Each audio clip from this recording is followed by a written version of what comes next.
Bonjour Franck Zozor, vous êtes journaliste chez Martinique Première. L'interviewé aujourd'hui, c'est vous. Racontez-nous votre parcours, ce qui vous a poussé à être journaliste. J'ai fait des études d'ethnologie à la fac de Nanterre et j'étais prof en collège. Et puis un jour, j'en ai eu marre, j'ai pris mes clics et mes cacs et je suis rentré en Martinique et j'ai voulu être prof en Martinique. Et puis il n'y avait pas de poste et je me suis présenté dans une télévision privée, j'ai proposé un projet, j'ai été pris comme journaliste et puis voilà. Et à partir de ça, j'ai continué. Ensuite, quelques mois après, je me suis retrouvé à RFO. Il y a une dame qui s'appelle Marie-Claude Céleste qui m'a vachement fait confiance sur la Caraïbe. J'avais un rédacteur en chef adjoint, Dominique Dechin, qui est aujourd'hui à France 3 et qui lui m'a fait confiance sur tout le reste. Ensuite, il y a eu d'autres rédacteurs en chef, Laurent Cortel, Michel Rinette, des gens qui m'ont vraiment fait confiance et qui m'ont poussé à devenir journaliste et qui m'ont confié des missions importantes. Et puis voilà, je suis devenu journaliste et puis depuis peu, je présente une émission politique. C'est une quotidienne du lundi au vendredi, 10 minutes avec des politiques. Et puis une fois tous les 15 jours, une émission à 20h sur les thèmes de société qui nous touchent. Donc là, vous êtes en plein mariage pour tous, virgule, et après, point d'interrogation. Il y a quelques jours, il y a eu un incident à Saint-Martin.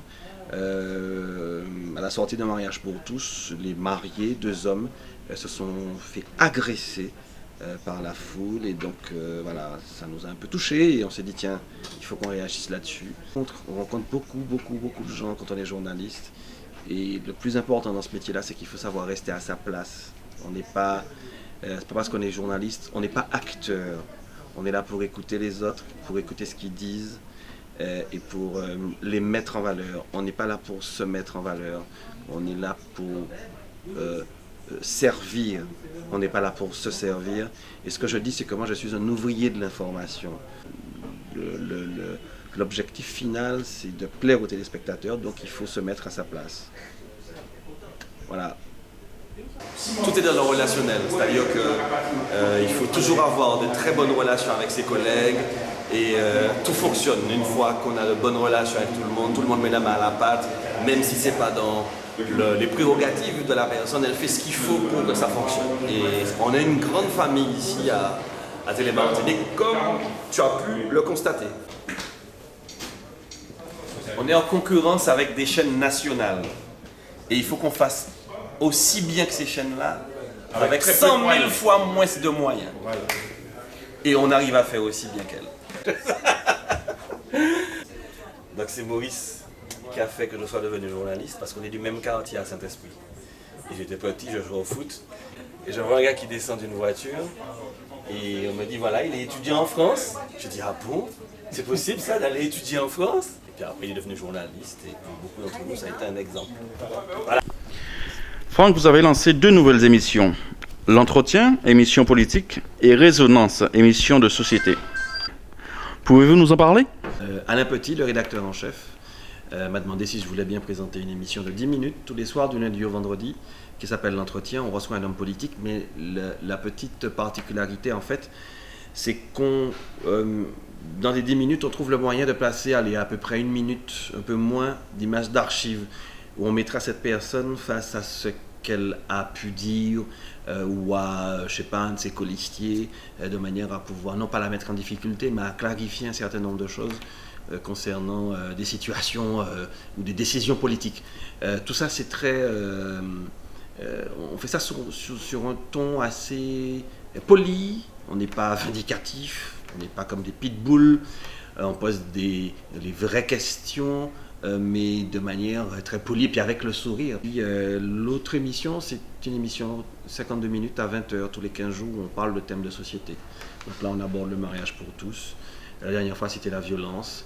Avec toujours une chose, l'émotion doit être au centre du débat, et l'émotion doit être sur le plateau, c'est-à-dire qu'on s'organise pour avoir chaque fois sur notre plateau des gens qui sont directement concernés par le thème de société, et à travers eux, on examine leur situation. Ce sont des fils rouges, quoi, en fait. Et puis, Bon, j'ai été très surpris parce que je suis surtout un homme de terrain. Et bon, apparemment, ben, les gens aiment bien ce que je fais depuis la rentrée. Franck, donc vous n'êtes plus derrière le micro, mais en studio. Qu'est-ce qui a changé pour vous? Ce qui a changé, c'est qu'effectivement, quand on voit certains événements, on a envie d'y être, quoi. Parce que j'avais l'habitude d'être sur le front, j'ai fait ça pendant 18 ans. Tous les coups durs, les grosses grèves, partir à l'étranger, en Amérique du Sud, enfin bon, j'ai beaucoup fait ça. Et c'est vrai qu'il y a une petite frustration. Mais c'est un autre métier, et puis il faut se dire que je pourrais revenir sur le terrain un jour. Et puis il faut aussi connaître autre chose, parce qu'être journaliste, c'est plusieurs métiers. Il y a la présentation, il y a le terrain, il y a les fonctions administratives aussi. Mais bon, globalement ça va, et puis je suis super aidé, quoi. C'est-à-dire que tous les gens qui sont là m'aident énormément, parce que j'ai grandi ici en tant que journaliste. C'est-à-dire que tous les gens qui sont ici, à la technique, enfin dans tous les secteurs ici, m'ont vu grandir dans cette maison. Je suis une sorte de bébé RFO, et donc je suis comme pour certains leur petit frère, et donc tout le monde m'aide. Il faut changer de vie, voilà, changer de vie. Voilà, merci. Très bien, merci Franck Zozor pour cette entrevue avec myoutre-mer.com. Allô.